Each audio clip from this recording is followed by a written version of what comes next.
no tweet will go out today.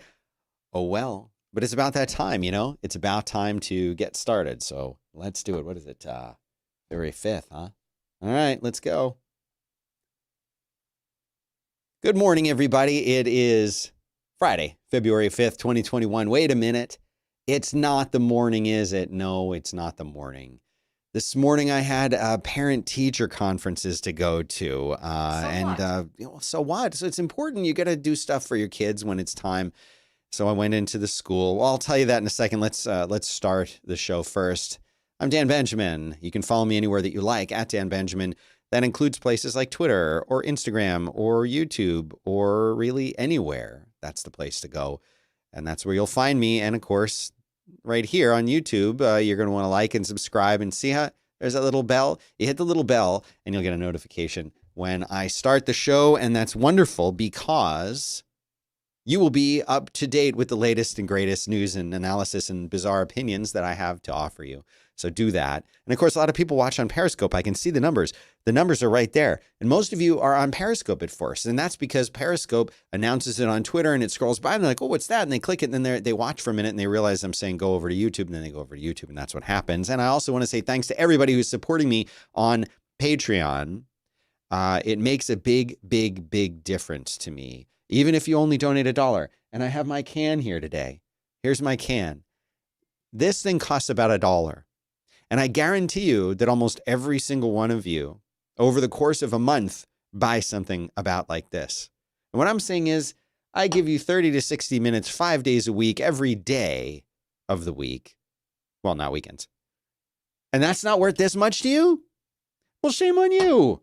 So go give me $1 or give me $5. It's going to make a big difference to me. And I would like to say thank you to everyone who's doing that. Next week, I'm going to be doing a special way to thank everybody on the air right here, and I hope that you like it. The other thing that I want to mention is, I'll leave it for later because we get a lot of news today. I got a bunch of things I want to tell you about starting right now. Oh, and you know what? A handful of you guys have complained at me saying that I don't do the intro anymore. I don't run the intro anymore, and I had no idea that you guys liked it that much. So just for you guys today, I'm going to run the intro. So here you go. This is your #1 morning show. Boy, the future. Oh, it looks good on you, though. Dan Benjamin. That's your name, dude. And a good day to you, sir. War were declared. You ready? Wait a minute now. Let's go! Yeah, I like it. And now, from the barbecue capital of the world, Look at his face. It's radio, but on the internet. it's Dan Benjamin Live! And sometimes it has audio, and other times it doesn't have audio, and I don't know if this one had audio. So, who knows? Now, the people who are listening to it on the podcast version don't hear anything. There's a lot of equipment here, and that's all I'm going to say about that. So, let's get the show started. Okay, so we'll start over here because this is a kind of some sad news. Oh, good, the audio came through to you guys. That's all that I care about. I don't have to hear it. You hear it. I'm happy. Christopher Plummer is gone. He passed away. He, famous actor. Tons and tons of movies and shows. He was in The Sound of Music, All the Money in the World. A true Hollywood legend has passed away. He had an over 70-year career before he died. And this is a nice article that kind of wraps up his career and talks about what he did. And, great actor. Sorry to see him go. Most recently, he was the guy that stood in, you remember how after the whole stuff that happened with Kevin Spacey, he stepped in and reshot all of the Kevin Spacey scenes in that one movie, whatever that movie was. Didn't see it. So goodbye to him, great actor, and sorry to report that news to you. I'm sure you've heard about it already because I'm doing this at 5 p.m. Central Time instead of at, 10 a.m. Central Time. What are you going to do about it? Oh, Michelle Roberts.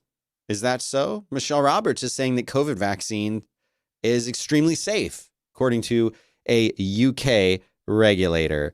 And so when we talk about the UK, you know what happens.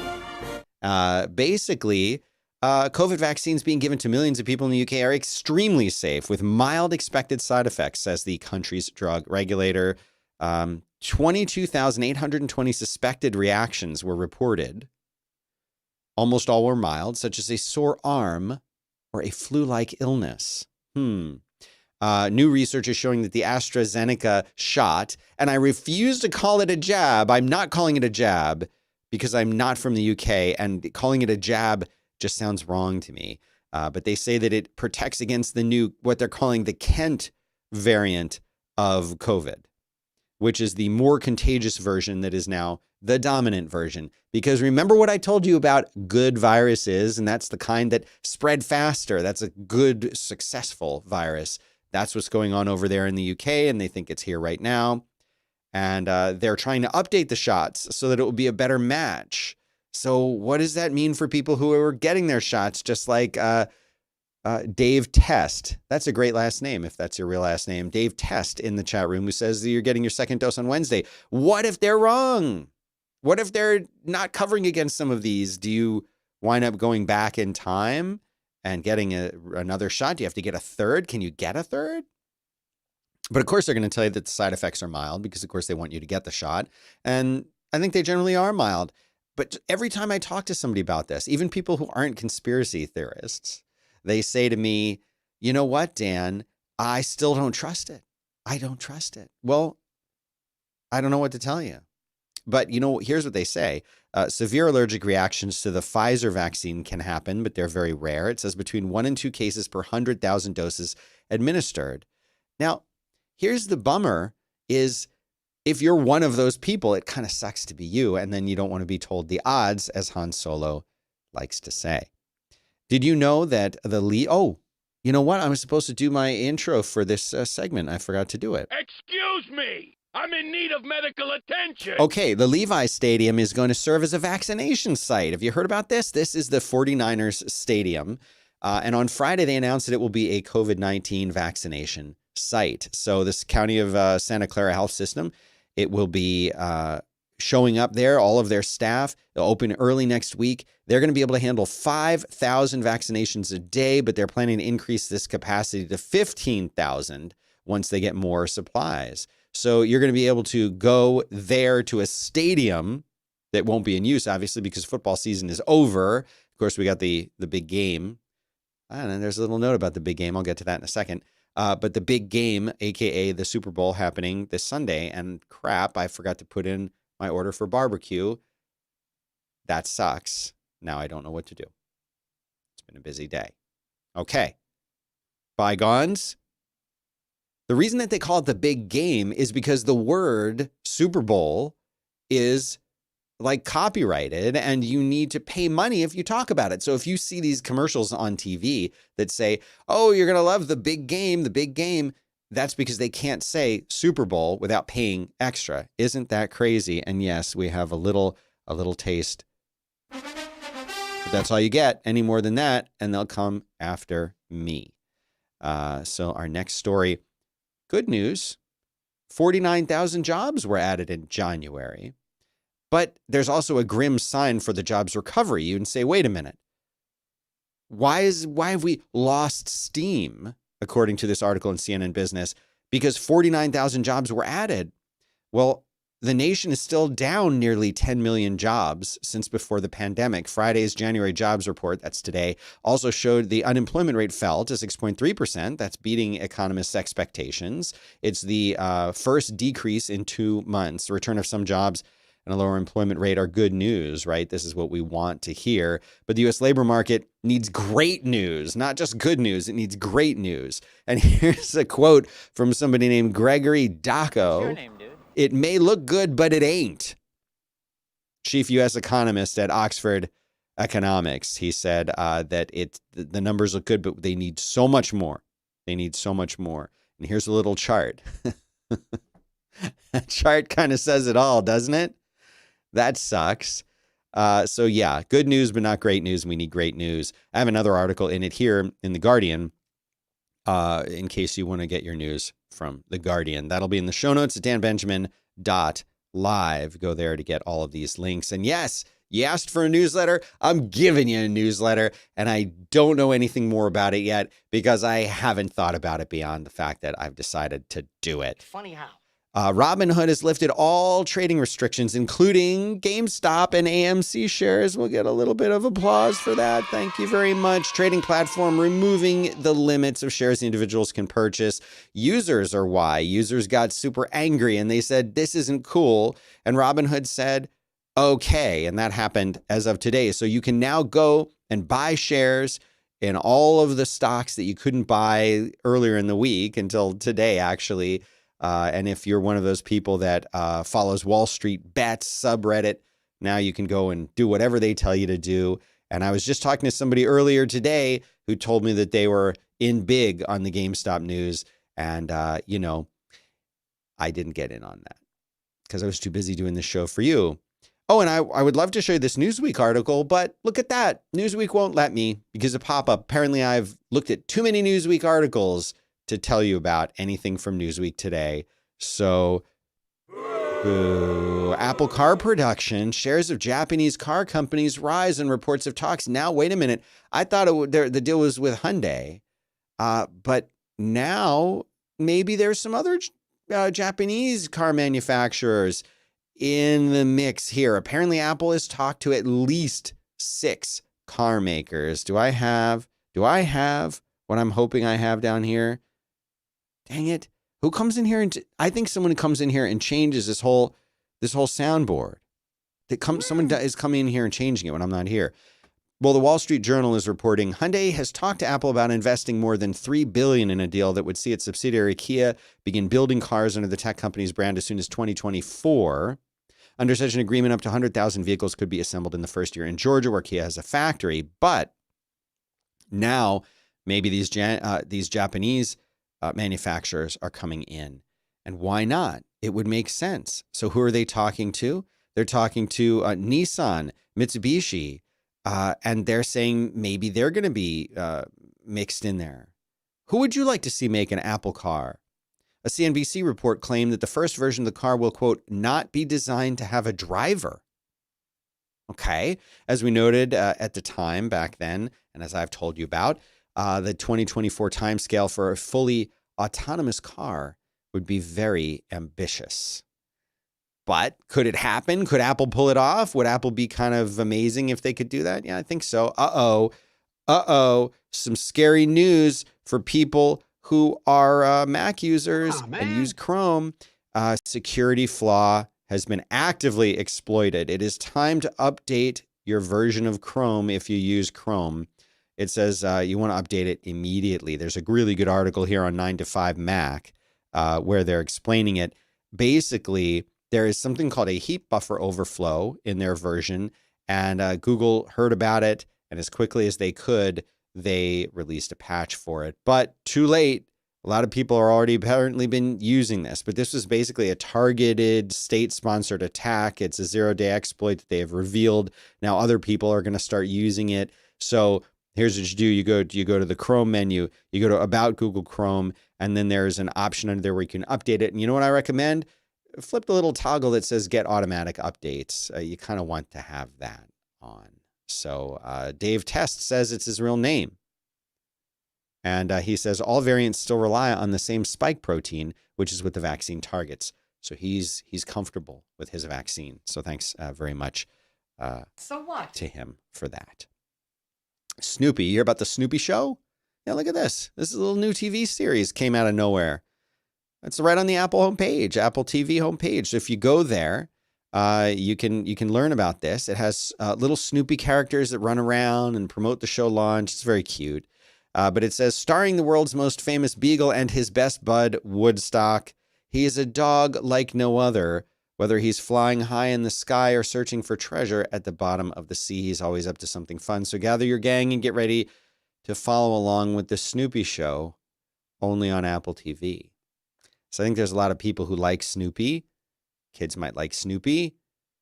So here is, can we show this? Okay, we're going to try showing this. Let's see if this works. Oh, wow, it's loud. Sorry about that. Look what I have. We're going to be best friends. See, there it is. You go, but you know what? I have to interrupt the show for a second and talk about this. That doesn't sound like Charlie Brown to me. It's close, but it doesn't sound like Charlie Brown to me. Sorry. Anyway, go watch a Snoopy show. It's going to be great. Did you hear that Tom Holland wants to start directing, which is interesting. But you know what he says? He says that Spider-Man 3 is the most ambitious superhero film of all time. Yeah, it's kind of interesting. He said that he says this is the most ambitious standalone superhero movie ever made. That's his quote from this. And he doesn't really go into why. He just says it is. And he just says that it is like going to be totally amazing. But what's also interesting is I heard that that he is denying that Tobey Maguire and Andrew Garfield are going to be in this thing. And we kept hearing the rumors that they are and that they were signed and they were on set and everything else. But here's what he says.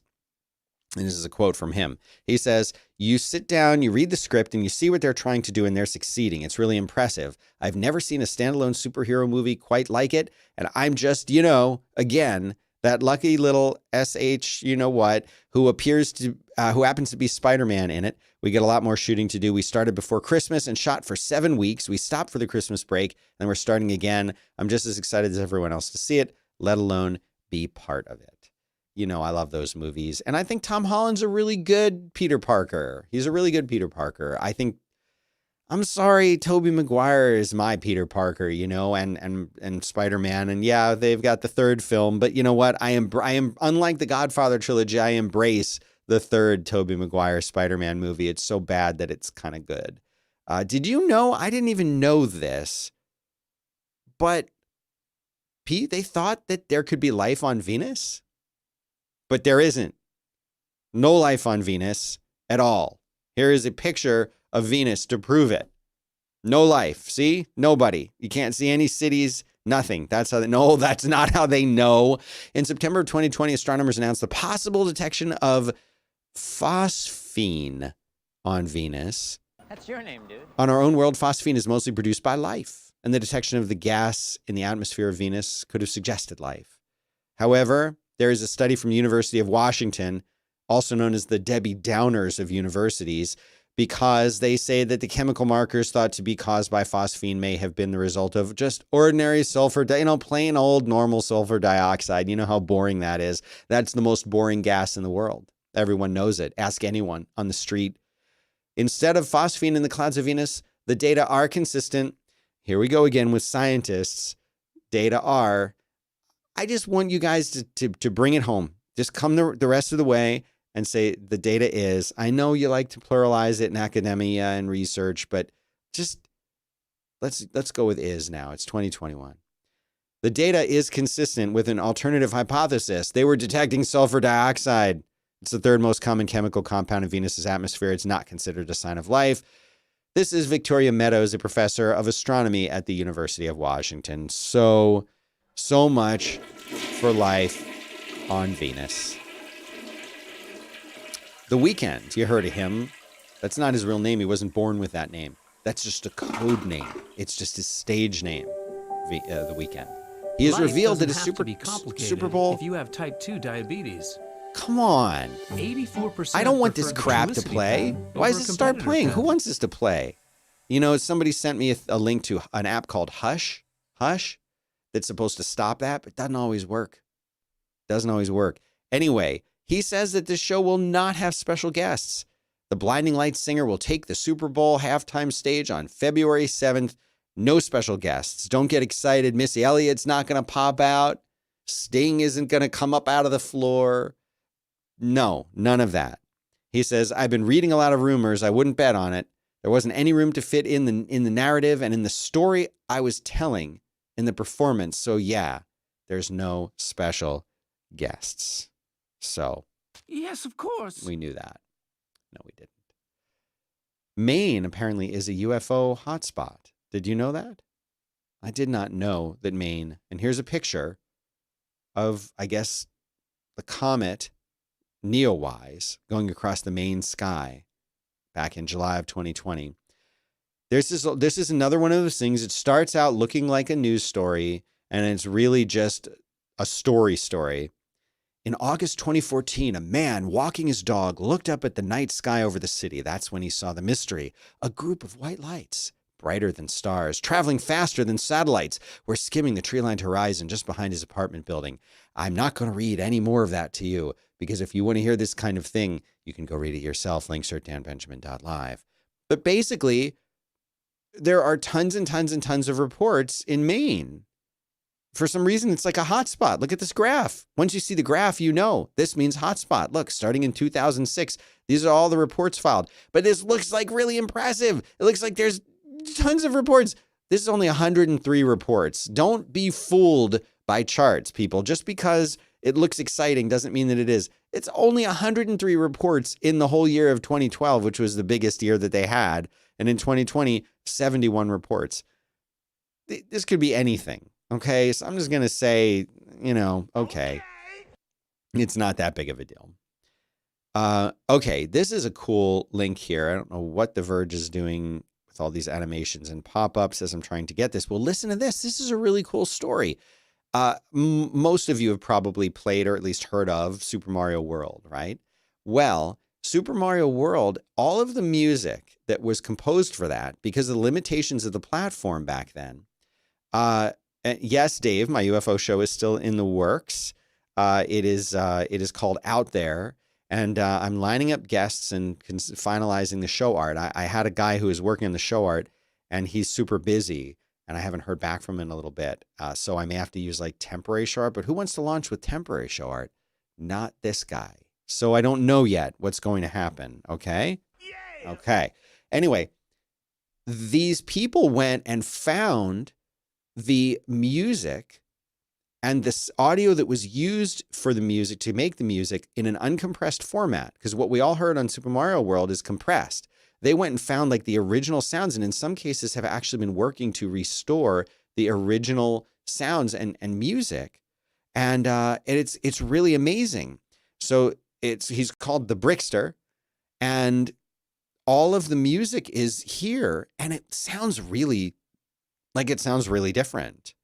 Let me play some for you. How about let's see if I can find it here. That's the Underground. I was thinking more Overworld. Okay, here's Overworld, and we'll play you the Overworld with Yoshi.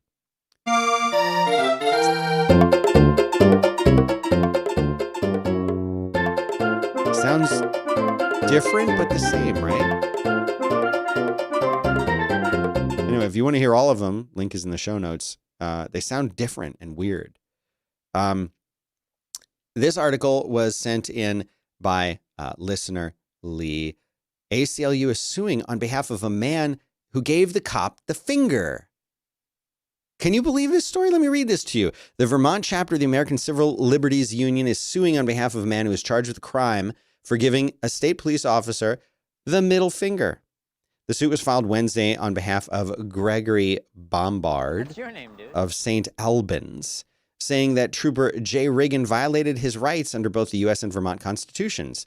Vermonters who want to protest the actions of police through words or gestures have a constitutionally protected right to do so, ACLU staff attorney Jay Diaz said in a statement. The abuse of power by a Vermont state trooper is a clear example of just how over-policed our communities are. Our communities are. Vermont State Police spokesman Adam Silverman said it is the department's practice not to comment on pending litigation. Basically, Riggin, so they say, Riggin stopped Bombard's vehicle in St. Albans on February 9, 2018, because he believed Bombard had showed him the middle finger. Bombard denied the allegation. Once the initial stop was concluded, Bombard said he cursed and displayed the middle finger. He was stopped again and arrested on a charge of disorderly conduct. His car was towed and the charges were dismissed, but now he's suing. What do you think about that? Do you think that should, hi Daniel, shower, you're going to get it, that's your name, dude. Yeah, glad you caught the show live. What do you think about that? Should you be able to give a cop a middle finger? Should you be able to cuss out a cop? Is that freedom of speech? Is it freedom of expression? Or is it somehow an offense? Is it an assault?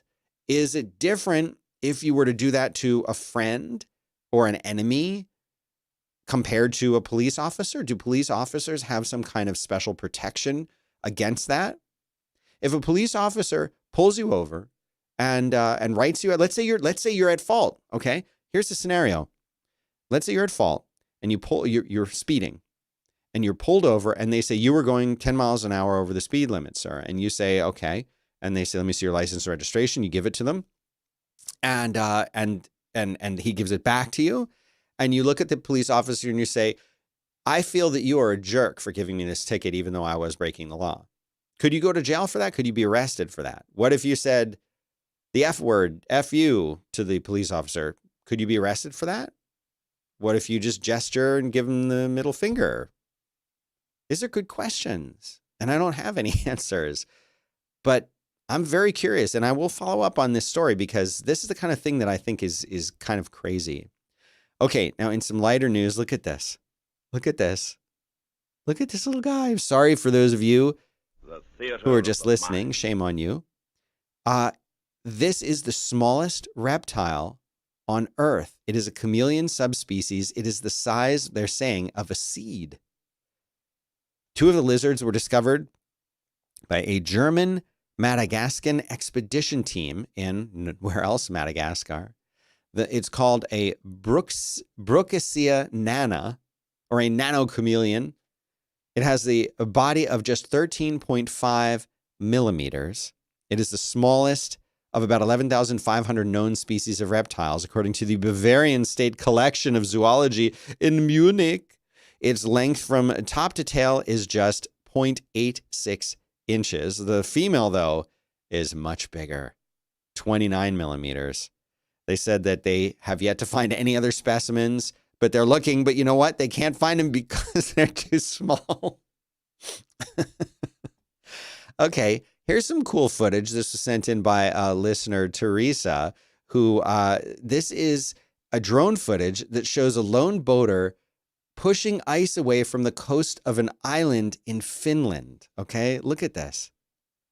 So you can see the boat down here, and it's a little sped up, but it's sort of kind of stuck together in like a little bit of an ice sheet, and he's just got a rowboat, and he's just using his own rowboat to push to push the ice out of the way. Look at that. Isn't that crazy? So don't listen to them when they say you can't do it on your own. But you know what? That's all I've got, except for some of this follow-up here that says in Australia. Oh, Liz is. Hi, Liz. Hi, Liz. You're here. It's Liz. In Australia, the police can't charge you for cussing or gestures. I didn't think that they could here either. Dave. He says it's not the size of the lizard, but it's how you use it. So with that, I'm going to end the show today. I'm Dan Benjamin. You can follow me anywhere that you want at Dan Benjamin. Remember to like and subscribe. And remember, when you do that, you're not saying, Dan, I like your show. You're saying, YouTube, I like Dan's show. And it helps it rise up and eventually maybe even make it on the main page of YouTube. What? Is that going to happen? Yeah, of course it is. And of course, you can support the show on Patreon, patreon.com/Dan Benjamin. You're saying that I'm not worth this much to you. Shame on you. Give me $1, give me $5, give me more. And if you donate at the level of $10 or more, I will do a free voiceover for you. That's right. So go to patreon.com/Dan Benjamin to learn more about that. I sure do appreciate everything that y'all do. And next week, we're going to have some more special stuff for you. I don't want to give it away, but it's stuff I've been working on for a while, and I sure do hope you like it. Thanks, everybody, for tuning in, and have a great weekend, and I'll see you